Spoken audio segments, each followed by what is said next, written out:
எங்க தங்கத்தை மலேசியாவுல தாங்கு தாங்குன்னு தாங்கி எவ்வளவு பத்திரமா நாங்க அனுப்பி வச்சோம்.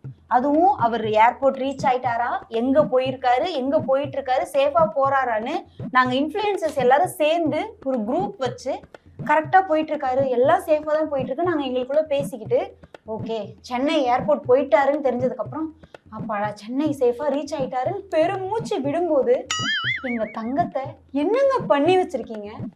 இங்க பாருங்க, உங்களுக்கு தெளிவா சொல்றேன், அவரை பத்திரமா பாத்துக்கோங்க, பத்திரமா பாத்துக்கோங்க. நாளைக்கு என்ன வேணாலும் நடக்கும், அவர் தான் நமக்கு.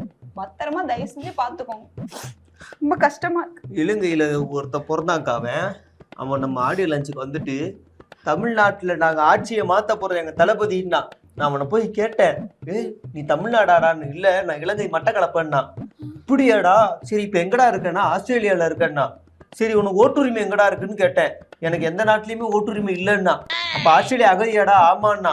ஓ நீ எந்த நாட்டுக்கும் ஓட்டுரிமை இல்லாத நீ தமிழ்நாட்டை பத்தி பேசுறியாடா ஆச்சரிய குறின்னு கேட்டு அந்த அளவுக்கு அவன் விசுவாசியா இருக்கிறான்க்கா.